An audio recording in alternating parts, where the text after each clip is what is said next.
I want to welcome everyone to our pop-up live Zoom video webinar here. And welcome to the Happy Learning Hour. My name is JannFreed, but you can call me Dr. Jann. I love to interview people to seek wisdom about leading and living. Today, I'm in conversation with Liz Kislik. Liz is a management consultant and executive coach and a frequent contributor to Harvard Business Review and Forbes. And her TEDx talk, Why There's So Much Conflict at Work and What You Can Do to Fix It, has been viewed more than 180,000 times. Congratulations. Thanks, Dr. Jann. Liz's specialty is developing high-performing leaders and workforces, and she helps family-run businesses, national nonprofits, and Fortune 500 companies such as American Express, Girl Scouts, Staples, Highlights for Children, solve their thorniest problems and highlights. Okay, interesting. Liz has taught at Hofstra University and New York University, and her work has been featured in the Wall Street Journal, Morning Download, the Washington Post Work Advice column, and Business Insider. Well, I'm honored to have Liz with us today, so welcome, Liz. Thanks, Dr. Jann. I'm glad to be with you. Well, we're going to get right to the questions because time goes too fast here, and we want to make sure that we have plenty of time for questions at the end. So I'm thinking 20, 25 minutes. You and I will have a conversation, and then we're going to open it up. So I want to encourage anyone online to make sure that you use the chat function at the bottom and just put at the bottom of the screen, kind of in the center, chat, and click on that and put your questions in there, and we will definitely try to answer all those questions before the hour's over. So thank you very much. Well, Liz, I've watched your TED Talk about conflict at work, and share with us, what's your main message on why there's conflict and what should we do to fix it? And we're going to talk more about the pandemic time in a minute. But right now, just conflict in general, what causes it and how can we fix it? Okay, so let me try to net it down pretty small. I would say that there are two main reasons and three real things to do about it. So the biggest reasons behind conflict at work are the things under the surface that we don't necessarily identify as barriers, as roadblocks, as bottlenecks, but they're there all the time just waiting for people to trip over them. And then on top of that is the idea that unfortunately people often assume ill of each other because we don't think exactly the same way about the roadblocks and things we trip over. And so those two dynamics really are the source of most conflict. And then to deal with it, to try to resolve some of that, you got to identify those underlying issues and figure out where they came from and their history and what you can do to fix them and why it would be better another way. You have to be really cognizant of the overall goals of the organization so that you make sure you're all heading in the same direction together. And then on top of that is the interpersonal work and those dynamics. And I guess at their essence, what that's really about is a kind of active, compassionate listening and dialogue so that we can be together on things even when they're hard and we have to work them out. Well, that's what I want to probe that a little bit because, leaders, they're so busy. So when you say they really have to figure it out, my guess is a lot of leaders don't take the time to do that, which means that conflict just gets worse. So what would be some specific, I know you said compassionate listening, but if you had to say, if I wanted to make it simple, here's what leaders need to do, what would you say? I think, okay, I'm going to go in two directions. One has to do with identifying what the actual problems are, and that means looking at the real data. And to your point, Dr. Jann, putting the time in, because they spend so much more time having aggravated employees come to them with problems or things go wrong or initiatives not progress, and they get all frustrated. Sometimes a little investment up front is really the best thing. So putting the time in is crucial. But then when they're interacting with their constituencies, the folks who aren't getting along, one of the best things they can do is bring those people together. The thing that wastes time immeasurably is listening to one and then listening to the other and helping one or thinking you're helping one and then trying to help the other. You need the parties together, and then you need the data about the situation all in the same room at the same time so that you're all working from the same deck of cards. Yeah, that's helpful. Well, I have 3 children, and I was thinking about that as you were saying that, like, getting them all together. Well, let's shift, let's take your topic into the current day in terms of how has your work been affected by the pandemic? Clearly, we're in a crisis. So, what would be the advice and. Yeah. So my work is different in the sense that I can't get on a plane and go be with people. And that's tough because there's no amount of Zoom that can substitute for actually being with people. It is the best when you're really face to face. No question about that. And face to face, it's easier to pick up on what are the dynamics, etc. So that's a real gap. Of course, so many companies are cutting back in all kinds of ways, from eliminating programs to actually furloughing and laying off staff and pay cuts from the top to the bottom. And at some of my clients, once they've done that all the way through, it seems awkward to have someone coming in from the outside and paying for that when you're not paying for people to be there. Yes. So that certainly has affected my practice to some extent. On the other hand, what you see is not only the need to reach out, but how much good leaders want to connect with their staffs. So I have new proposals to write, new inquiries to help leaders connect more deeply with staff, uncover the issues, and actually do exactly the kind of work we've been talking about.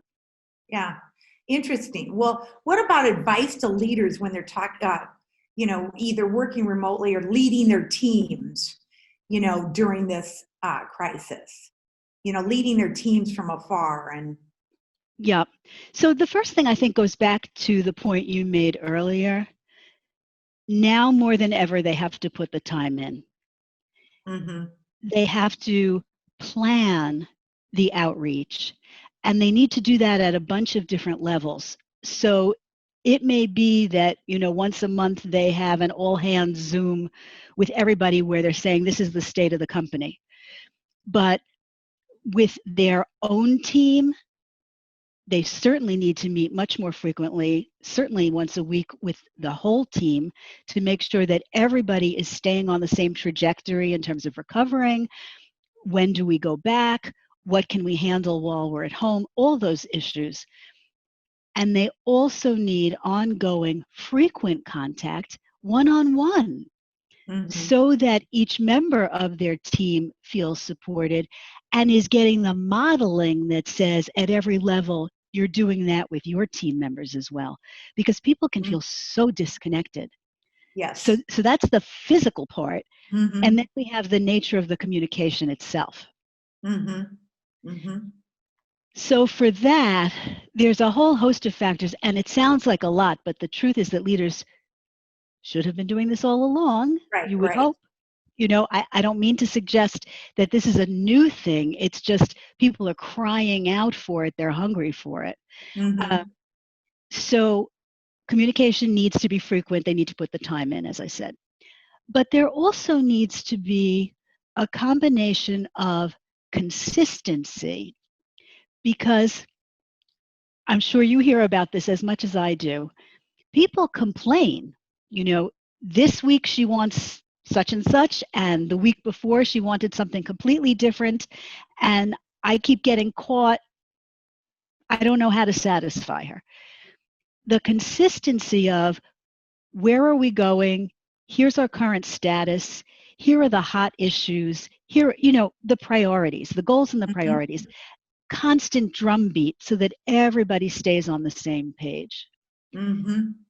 And the leader has to be candid, not doom and gloom. Uh-huh. Unless the situation is truly, truly terrible, in which case you have to be clear about it. But candid about what are the soft spots, what are we concerned about, and actually lay them out so everybody can work on it, not just that the leader is holding this all in their head as if they're going to come up with the answer. Yeah. And then the other thing is two other things. Personalize, talk to each person as the person they are, but also to integrate the content. So new things may be happening in the way that you deal with your business, and you put them out when they happen. Now we're changing the protocol for thus and so. Mm-hmm. But periodically, you have to wrap that up together. So it's not just a lot of disparate communications, and I can't remember which one is the most important or the most recent. Periodically, you really have to kind of formalize it a little. This is where we are now. Here's the new handbook. It doesn't have to be a handbook, but Right. here are the new marching orders. Yeah, the playbook, the playbook has changed, the game has changed. And a lot of the rules have changed too. Well, that's great. Well, most people want to avoid difficult conversations. And so what's the best way to have a challenging conversation, particularly if people are working remotely? And this, whatever you say, is probably just as relevant personally as professionally. So in terms of dealing with these difficult conversations, and then particularly when people are working remotely. I'm coming back to the thing you said at the top. The first thing is to put in the time. And you're right. It's as true with your home team as it is with your remote team. If you know this is a challenging conversation, and the first way you know that is because you know it is for you, prepare. Doing these things on the fly, I'll figure it out when I get there, much more likely to end in tears or need repair. Do the advance work. Think about, what are my goals here? What are the key points I need to make sure? I can't get distracted. Have to get those across. And not just what are the things I want to say about what's not working so well, but what are the next steps? Where is it we want to go together, so that I can point to a positive resolution for this, or at least, if it's a bad resolution, in as positive a way as possible. Not just thinking I'm going to drop terrible news and then it's going to resolve itself, or it'll all be done, or I'll shut the screen and go away and everything will be fine. And then thinking about the audience, might be people at home, might be one team member, might be your whole organization. How do they typically react to things? What are their fears and concerns and needs? And no matter what the news is, there's always a way to take those into account and try to tailor your approach to the way you expect those people to react, as opposed to a kind of one size fits all. Well, I think that's great advice. And we all know that conversations or relationships don't always go as planned. So let's say that you've had a challenging conversation and it did not go well. How can you rebound from that? How can you recover? Or what should be the next steps if you know that the conversation didn't go well? So the first thing is to check yourself. You could think of it as an accident. You make sure all your parts are working and then you check your car. in the same way, how am I? What happened? Where did I drop the ball? What was I not prepared for? Sort of what were the facts of the case? How do I feel now? Because you have to be able to settle yourself to figure out what the right next step is, as opposed to just reacting, which might make something even worse. Mm-hmm. The wonderful thing about interpersonal relationships, both at work and at home, is until you're dead or done, you can always go back. You can always reopen the conversation. And if you know you didn't do something perfectly, you can start with an apology. And even if you feel you were fine, you can open with your concern for the other person. We had a rocky conversation or got off to a bad start. I wanted to check with you and see what you were thinking about it, or see how you were feeling about it. Check on the other person and give them the chance to do the same kind of post-accident check-off that you did for yourself, and then try to resume. After having done exactly the stuff I said before, prepare again. Mm-hmm. What's your goal now? Might not be the same goal. You might have learned something. You might have decided you had taken not the best tack for this individual. You reset and you go in fresh. You know, that's a great answer. The other day, I don't know who I was listening to, but they had a good metaphor, because I was a soccer mom for 3 sons, and they even played in college. So a soccer mom for a long time. And this person used the analogy, they were saying that too many, in this kind of environment particularly, but people tend to react. And they said, just like in soccer, you need to settle the ball before you kick it again. Yes. And I thought that was a good metaphor, that you really have to settle the ball, calm it down before you just go kick it again. So I thought that was good. Well, great. I think those are great. You've gotten us to a great place here, and we're going to have, I hope, some good questions. My focus right now is on legacy work. And I've developed a concept called Breadcrumb Legacy, and I'm not going to go into all that, but I'm very interested in knowing, how do you define legacy and what does it mean to you? I think legacy is what you leave behind. Right. And so in the human sense, it's what people remember about you, how they think about you, and depending on the nature of your relationship, how they carry on the things you cared about, your beliefs, or the nature of your work. Mm-hmm. And I think that during this time, I'm jumping ahead because that's going to be another question.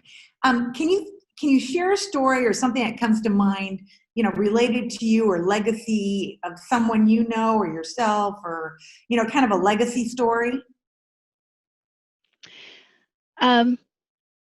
So I'm going to refer to my mother's parents. Okay. My grandfather in his business and my grandmother at home both taught the lesson of taking people as they were.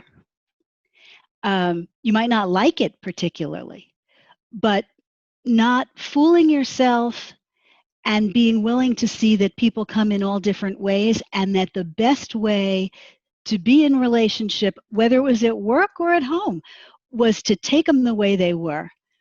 And for my grandfather, one of the things I remember very much, he was an immigrant to this country, and I think he went through junior high maybe, and the only reason he did that was to be able to play on the basketball team. But his first job was cleaning toilets in a factory, and classic immigrant story. And then he had his own factory.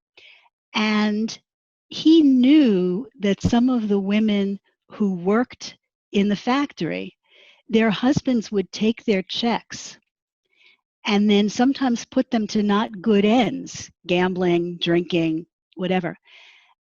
he would pay those women early before payday so that they could hang on to the money and use it for household needs. That story of not treating your employees all the same, but doing things that they needed, that was very meaningful to me.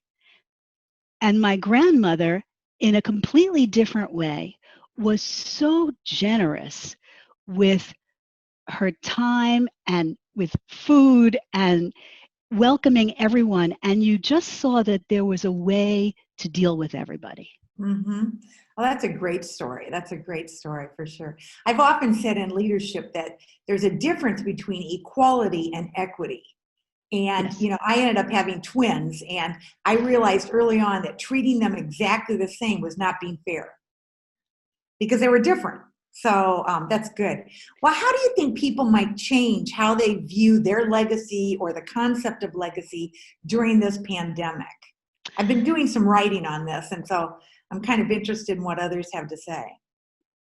Okay, I just want to give you one thought about the legacy thing itself that you made me Okay. think of that you Yeah. might like, Okay. particularly given your example of equality and equity. I think it was Pope John Paul II referred to something as mother's justice, not to each the same way, but to each according to their needs. Oh, I love that.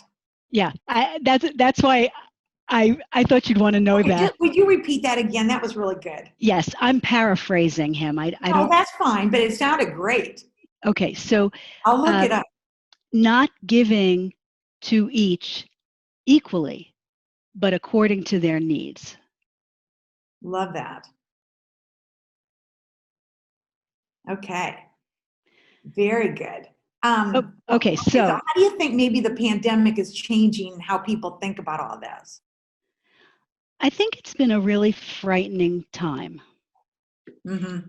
And for most people, if they don't know someone themselves who either died or was very ill, they know someone who had someone. Mm-hmm. That's a real wake up call because I think that's true through the generations. And so for younger people, they may be thinking about legacy for the first time in their lives. And for older people, in the normal course, you wait for the bus, you get on a plane, you do all kinds of things, and you don't necessarily think, what if I died tomorrow? But there's a lot of that going around. So the idea of wanting to craft your legacy or be conscious, make choices Mm-hmm. about what you want people to remember, in the same way that I'm sure more people will be writing wills Yes. who haven't had them, Yes. or leaving end of life instructions. Mm-hmm. Another thing is, how do you want to be thought of? So I try to work on this all the time, but if God forbid I got hit by the proverbial bus, forget COVID, there are things I wouldn't want people to have to go through my junk drawer. Let's tidy up, make it clearer and easier so it's not a problem for people to deal with some of the tangible messiness. I'd rather they remember the good stuff. Uh-huh. And then looking for ways to emphasize what is that good stuff? Mm-hmm. Where are the places I want to focus just in case? Right. No, it's excellent. Well, we could talk a long time. I'm going to encourage people to put questions in the chat. I don't see any questions there, so we're going to keep going. Liz and I are going to keep having a conversation, but I encourage you, if there's something you want to know about communication, conflict, please put it in the chat and Liz will answer it. So, one of the things that always kind of, students would say, I taught college for 30 years, and students would say, well, like if we did a case study, they'd love to put everything under this umbrella of communication. Well, it's a communication problem. Right. Okay? They're just not. And I would probe them and I'd say, well, that's a pretty big umbrella. So what do you mean by that, and how are we going to solve that? So when you work with, what are some of the more common, conflict or communication issues that you deal with, or your, in addition to what you've already shared?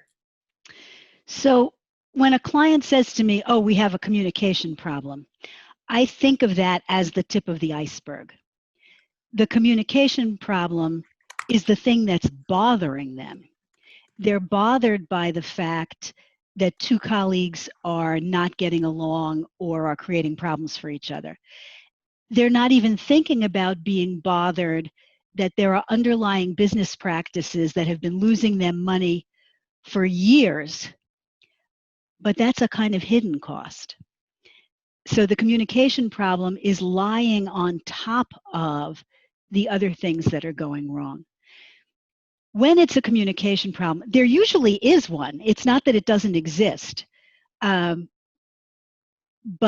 it's not the majority of the real issue, because you can teach people better communication techniques, and that doesn't necessarily eliminate the problem.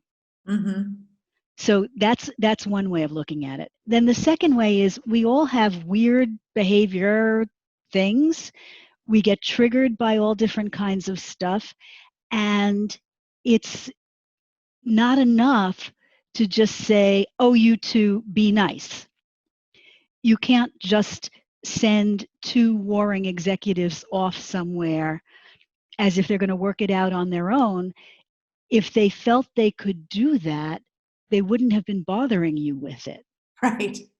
And then it's like our kids again. Mm-hmm. If you send them off to fix the fight themselves, unless you give them new information, new tools, new guidance, something, they're going to work it out exactly the way they worked it out before. The person who either has more physical strength, more savvy, more, whatever the more is, that person will win again. Mm-hmm. Yeah, I like we do need new tools or new ways of dealing with things. Otherwise, so much of behavior are habits and patterns. So Yes. We do have a question here, Liz. I was wondering if Liz could give suggestions on how to encourage senior leadership to consider the numerous and varied concerns of employees as they make changes in order to reopen during the COVID crisis. As you mentioned, we tend to understand things from our perspective and sometimes overlook the needs of others unintentionally. Great That's question. a fabulous question, and it is a big deal right now. So I think there are a bunch of chunks to this.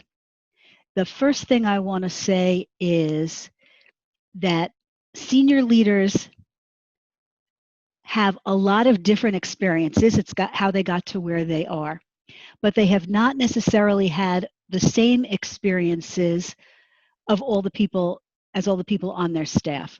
So one of the things to remember is that the things that are important to you are not necessarily the things that are most crucial to your staff members. You may not have an aged parent to worry about, but your employee does and is worried about catching the virus and bringing it back to the aged parent. Or you may not be trying to teach your child the rest of the fourth grade curriculum, but you have an employee who is and is struggling. So whether you poll your employees, check in with the mid-level managers, you've got to understand the full breadth of what your crew is dealing with to take into consideration everybody's particular needs. That's one thing. Let me just ask one question. Sure. I know you said poll, but that was my question. How do you find that information out on a voluntary basis? How do you discover that so that you can use it to make better decisions? Probably the easiest way is whatever your primary channel of communication is, whether you're on Slack or you send out a group text or you email, which is still a totally good way to communicate. You could send out an email that says, we're working on our reopening plan.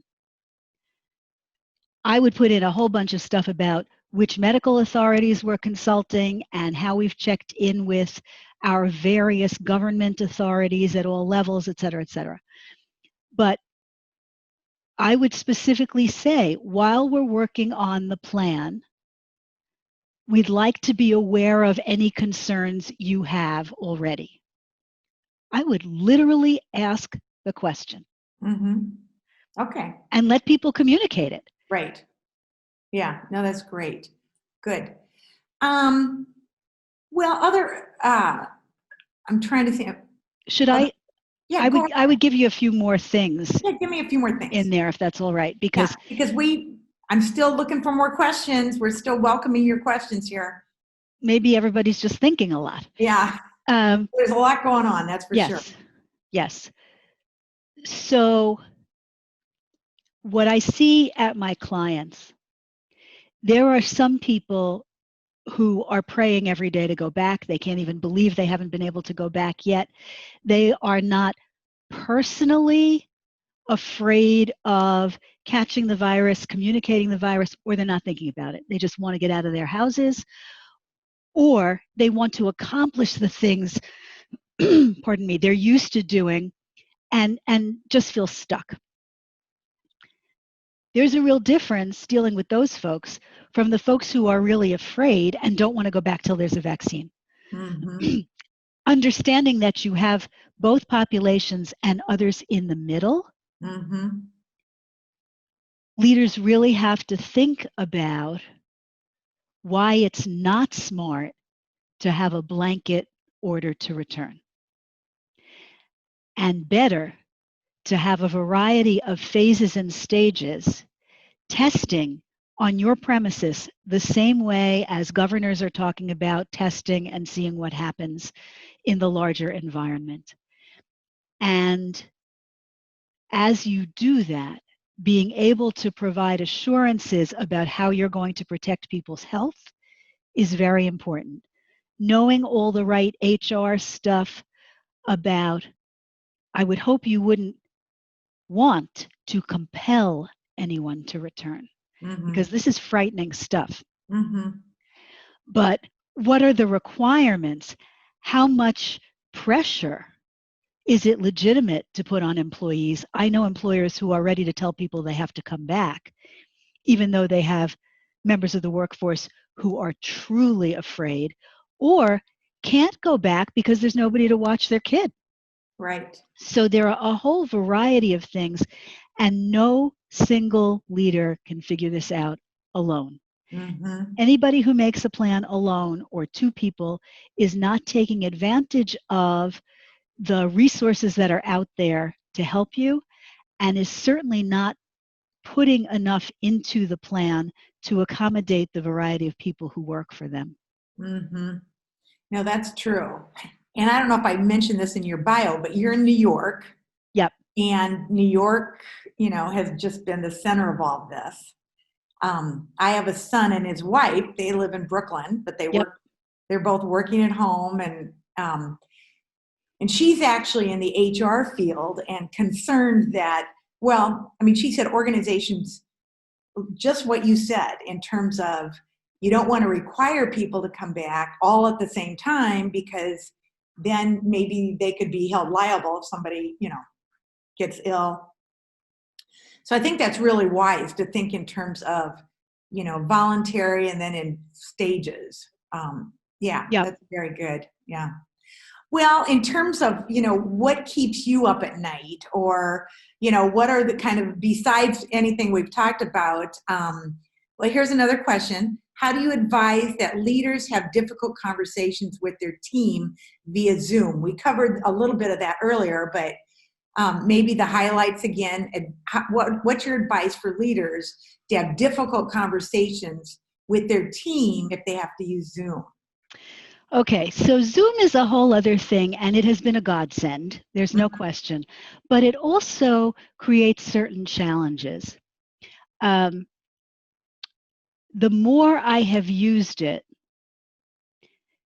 the more I think that if I had to have a challenging conversation with somebody I already knew, I would be more inclined to do it on the phone.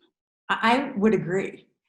And the reason for that, and any of you who are watching this right now, so right now I'm looking directly into the eye of my camera. And you may feel like I'm looking at you. And I have Dr. Jann large on my screen. And I know Oh she's no. nodding. No, not to worry. And I know she's nodding her head, but I can't actually see her expressions Hmm. because I'm looking into the camera. And so I could be misreading her reaction to what I'm saying. On the phone, if I'm listening carefully, her vocal tone will tell me more about her reactions than what I can see on Zoom. Because if I look at her, right now I'm looking at the picture of her, and any of you who are watching me know I'm not looking at the camera anymore. This is such a difficult thing to do. So either it's like I'm looking you in the eye and I'm telling you the bad news, but I don't know how you're reacting, or I'm gauging your reaction, but I'm not talking to you. Yeah, it's interesting. I'm on a bank board and they require everyone to use a photo because it's less distracting. That's so And, interesting. and I've got a client and I prefer to use Zoom without video Yep. which is like the telephone. Same thing, right? Right. Because I can concentrate more if I'm not looking at a screen. Yes.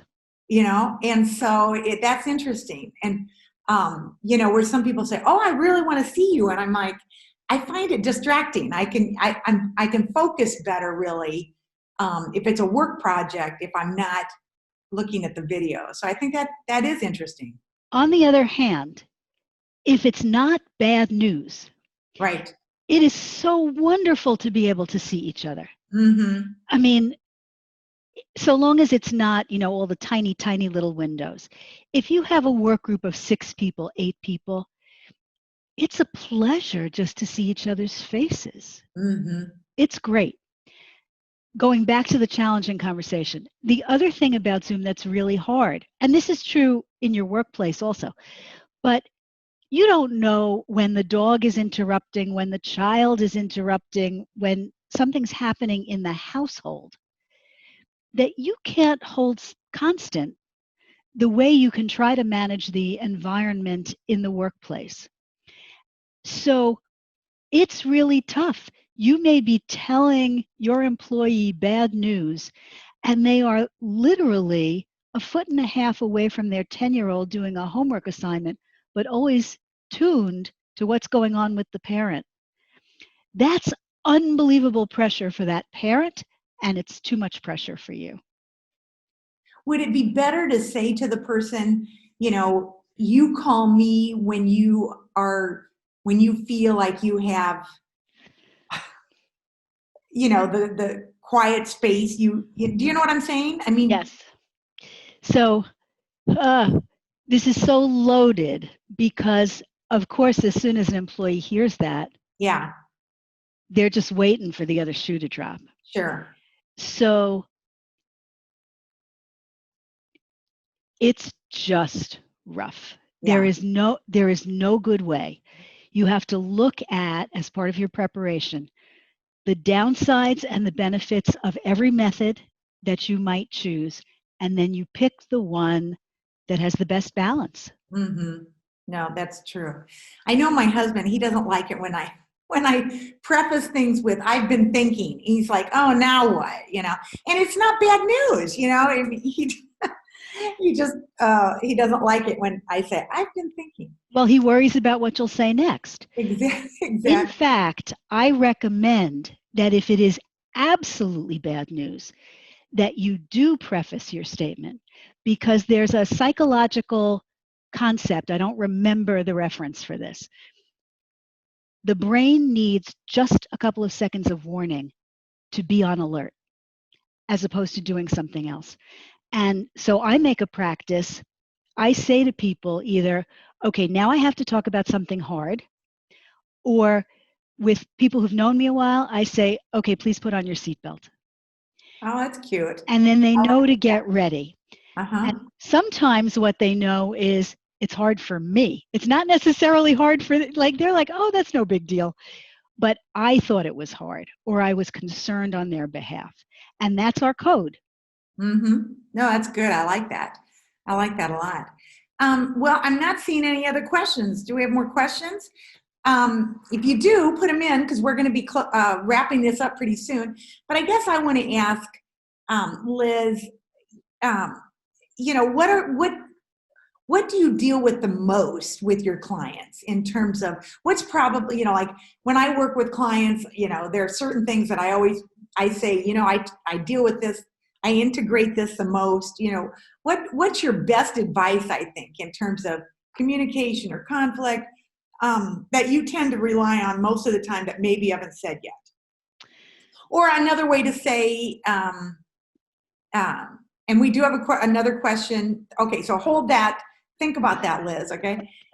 Here's another question. On the topic of challenging conversations, what advice can you give for small business owners gradually reopening that may have customers who do not prefer to wear face masks? So that's a pretty specific question. And again, it's all about communication, yes. Yep. I have to say that now I'm a very small business owner, and my clients, they hire me for me, not for something I'm going to give them in a bag. Mm-hmm. And therefore, they are willing to accommodate me in ways that are not true for every business owner. One of the things I've been thinking about so much because of this mask issue is how much our virtuous act protects someone else, and our own desire to protect ourselves is actually not near as protective as if the other person is willing to invest in protecting us. Mm-hmm. If you're talking about the kind of establishment where people show up, I would greet them with a mask. I would, and in the same way, okay, this is a horrible example, but in the same way, there are some people who believe you should take your shoes off Mm-hmm. at the front door and other people do not. I would have masks available, and I would say, oh, welcome, we're so happy to see you. Please put this on while you're here with us so that we can protect each other. And I'd be wearing my mask, Mm-hmm. but I would require it because the risk of people falling ill and infecting others, I find that's too high a barrier. There will be people who refuse. And then particularly, see, it depends on your service, of course. Sure. If it's something where you can fulfill it, put it in a bag and hand it to them, I would ask them to tell me what do you want, and I'll go get it for you, and we'll whatever. And all the time with sweetness and generosity and blandishments, because we don't want them to feel uncomfortable or be mad. But, I don't know, you wouldn't let somebody in if they had a knife out waiting. You'd say, oh, put that away before you come in, won't you? Mm-hmm. And you just sort of cajole them along. I think it's really important to do it. Very hard sometimes to equip your staff to do it. That's tough. You have to do the modeling and the training to have them be ready. Well, I've definitely discovered that vanity has gone out the window. I mean, I don't care what I look like. And the other day, I was going to make 2 short stops, and when I realized I didn't have my mask, I didn't stop. Right. I went home and I thought I can go there tomorrow with my mask. So it is a practice, and it is, I think, about respect. Yep. Life and death and respect, yes. Yeah, it's hard to command respect. So another thing you might want to try, particularly if you have a Main Street establishment, there are some good memes and diagrams that show the value of wearing your own mask versus someone else wearing a mask, and therefore the reduction in the likelihood of spreading the disease. And particularly because, just from the news, people are more used to waiting in a distanced way and only a certain number of people being permitted in.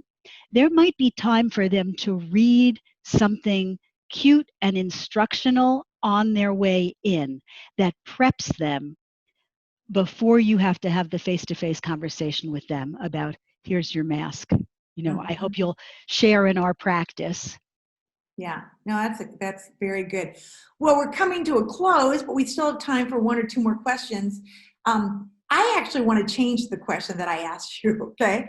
Because another area that I'm interested in is leadership and this whole idea of downsizing.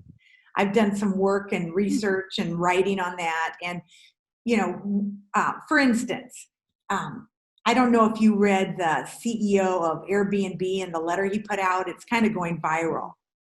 Okay, well, it's a very good example of good leadership, good communication. But what I find is so many leaders, particularly in hard times or difficult conversations or whatever, they'd rather hide and not do it. You know, they don't want to. In fact, I often say leaders need to be up. They need to be out front. They need to be visible. Where like a turtle, our natural instinct is to climb inside and hide. What are some of really good examples of communicating really layoffs that you've either read about, experienced, you know, you had clients? So this whole idea of communicating layoffs. Now that's more than bad news. Yeah. That's more than I mean, it's a difficult conversation, but usually with a cohort of people. Yeah. Okay. How have you seen it done well? So there is no really good way. And part of why there's no really good way is you'd like to be able to give notice so people can get prepared. But then you have this freak out period in which they may be behaving in all kinds of ways. You'd like to tell person A because you know they can handle it and they might get prepared, but they're going to convey it to B, C, and D, and then you have your hands full and you may lose people you don't want to lose.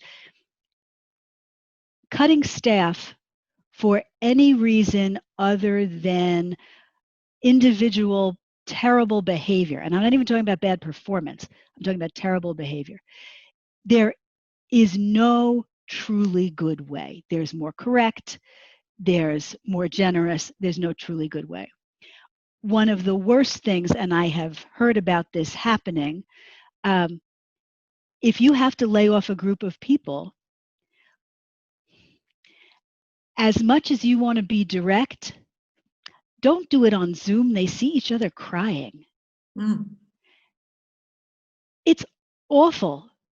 It is bad enough that it has to happen. People shouldn't have to look at each other in that time. So whatever you can do to preserve everyone's dignity. If I were going to create a very small roadmap, and even what I'm saying, it's not good enough. But I would say, as early as you can, let everyone know these are the factors we are looking at that say we can continue the way we are. So that, in effect, people can calculate for themselves and know what is coming. You have to tell them, but they know already. They can make the judgment. It is not a surprise. Yeah. That's the first thing. The other thing is not about the communication. It's about your choices, which is a little outside this scope, but I feel it so strongly I want to say it. For years and years, when we had to do layoffs or downsizing because of things like economic conditions, most often they were done on the basis of tenure. Last in, first out. Do not do that. If someone is not a good participant, is not a good player, does not contribute to the organization, choose them as opposed to recent people who really are good. Do not hamper the future progress of the business by holding on to people who do not contribute. I'm assuming, of course, that you have been fair and given them training and coaching and resourced them properly, and that you've done the right things as the leader.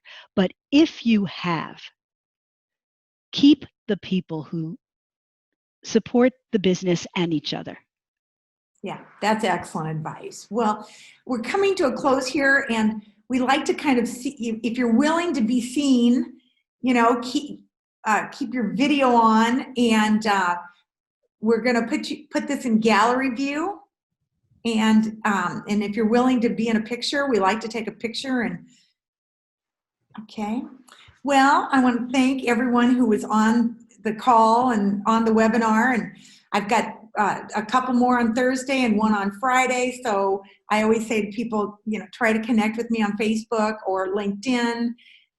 That's where I've been posting, promoting these. I want to thank Liz. This is very, very nice to meet you. Very educational. Communication is a huge deal. Always will be, and in these times, it's even more important. And, conflict, how to deal with it, very important. So there we've seen some faces. So anyway, thanks, Lori, for signing on. I always like to do this. If you do this, it looks like we're all connected. Okay, well, thank you very much. Thank you, thank you, thank you. Thanks, Liz. And I'm honored that all of you made the time. Everybody's busy, but thank you for making the time.